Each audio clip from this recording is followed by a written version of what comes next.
Hi, I'm Jasma. Let's make this mini matcha cake perfectly portioned for one person so that you can finish it all by yourself. Begin by lining your two 4-inch cake tins with parchment paper.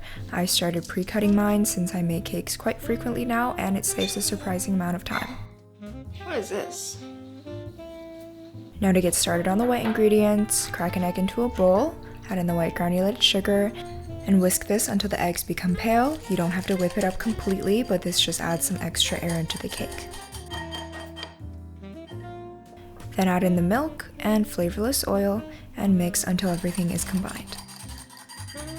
Onto the dry ingredients, add your matcha powder into your all-purpose flour and cornstarch along with the baking powder and salt, and give it a quick mix. It's worth noting here that I'm only using baking powder as the leavening agent for this cake, whereas normally I would also use baking soda. But I've learned from trial and error that baking soda doesn't mix very well with matcha. It always turns it into a weird brownish color after it's baked. I think it has something to do with the pH levels or whatever. For cakes, it's like instinct to add both baking soda and baking powder because they just work so well together, but skip the baking soda just for this one. Now sift the dry ingredients into the wet ingredients to avoid any clumps in the batter. Now whisk until the batter is smooth.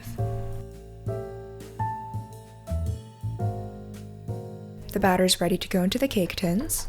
You could eyeball this, but I'm very particular about my cake layers being even, so I'm weighing it out to make sure that I put the same amount of batter in both tins.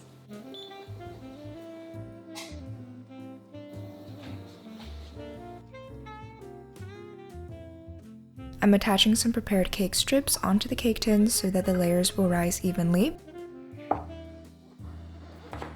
Then tap each pan on the counter a couple times just to pop any extra air bubbles, and into the preheated oven it goes at 170 degrees Celsius. Since I'm baking my cakes in 2 pans, it takes roughly 25 minutes, but if you increase the batter quantity or you bake everything in 1 cake pan, you'll have to adjust the time accordingly.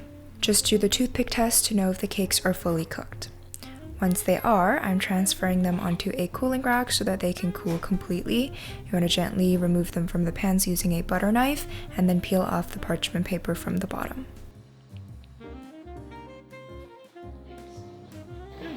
Very good. Let the cakes cool completely before leveling them to prevent them from breaking easily. Okay.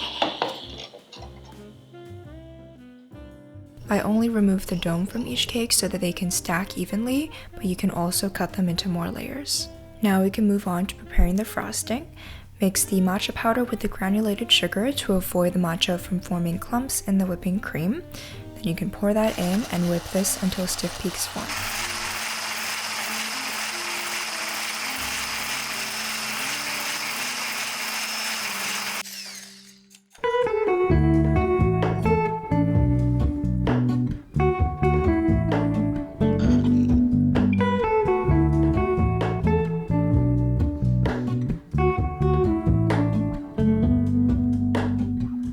Hello, Ramona.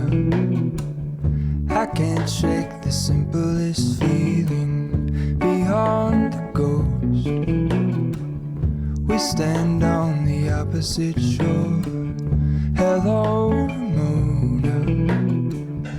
I reach through mysterious ceilings, my only hope.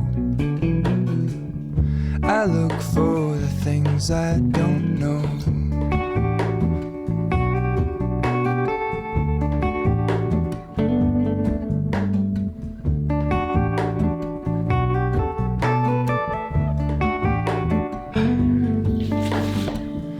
All in this, I stand alone. Show me where the ending goes. Honest, honestly don't. I should be the last to know. We're all in this, I stand alone. Show me where the ending goes. Honest, honestly don't. I should be the last to know.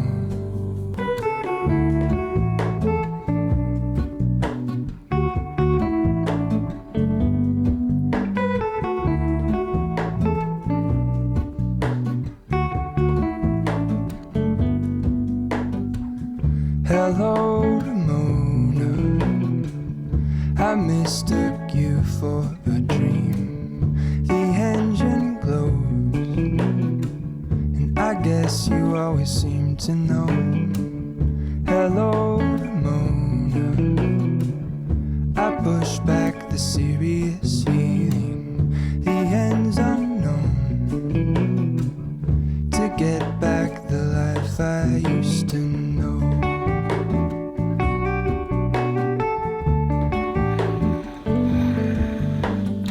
I won't lie, the cream is definitely a little separated. But she's pretty.